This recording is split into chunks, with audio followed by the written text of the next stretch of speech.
मी नगरसेवक होतो त्या वॉर्डातला होता, सुधाबाईंनी बांधलेला होता। या जलकुंभातून भीमनगरच्या जनतेला, या जलकुंभातून Unnati garden, Ravi estate, Cosmos, Suresh park, Hillview, Laxminarayan आणि तिकडची बेतनीची कॉस्मॉस यांना पाणी पुरवठा केला जात होता। पर्याय म्हणून मी हा रस्त्याचा सिमेंट कॉन्क्रीटीकरण करतानाच एक बेतनीला टाकी बांधून घेतली 50 दशलक्ष, तिथूनही पाणी पुरवठा सुरळीत होऊन या शिवाजीनगरलाही पाणी पुरवठा सुरळीत आहे। याच्या टाकीवरून शिवाजीनगरच्या शेळकेपाड्यालाही पाणी जाते। असं असताना हा विपरीत निकाल लागल्यानंतर मी नगरसेवक ज्या दिवशी पराभूत झालो, दुसऱ्याच दिवशी पाण्याची पाईपलाईन टाकण्याचं काम त्या भुवड आणि प्रशांत सोनागर या कंपनीने केलेलं आहे। हा DPR त्यांचं असं म्हणणं आहे की 2022 पुढे मध्ये मंजूर झाला प्रशासक असताना। मग 2022 मध्ये DPR मंजूर झाला होता, मग आत्तापर्यंत तुम्ही का थांबले होते? त्याचं कारणच आहे मी पडायची वाट बघत होते। ज्या दिवशी मी पडलो त्यांना असं वाटलं की मी पडलो आणि यांना पाण्याची पाईपलाईन टाकून आम्ही फॉरेस्टलाही तक्रार दिलेली आहे। त्यांनी अजिबात समजू नये, यांच्या प्रॉपर्ट्यांपर्यंत मी जाईन। यांनी अमृत योजनेतून किती पैसे खाल्ले आहेत, कुठे कुठे यांच्या प्रॉपर्टी आहेत सगळ्यांच्या, ह्या अमृत योजनेतून ह्या ह्या अधिकाऱ्यांच्या, ते सगळं मला माहिती आहे। कॉन्ट्रॅक्टरना जेलमध्ये बसवल्याशिवाय राहणार नाही आणि बोगस निकृष्ट दर्जाचं काम केलेलं आहे।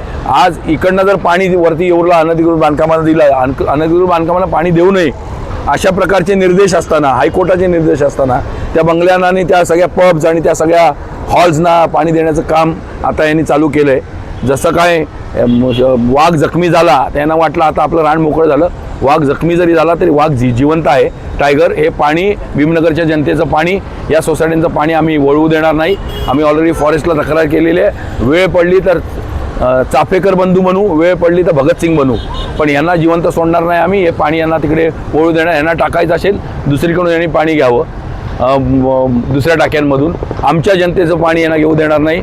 आणि इथल्या सगळ्या सोसायट्यांना माझी विनंती आहे आणि आव्हान आहे की तुम्ही मतं नाही दिली हरकत नाही, तुम्ही भरभरून मतं युती सरकारला दिली, त्याच्याबद्दल काही नाही, पण तुमच्यासाठी मी कटिबद्ध आहे।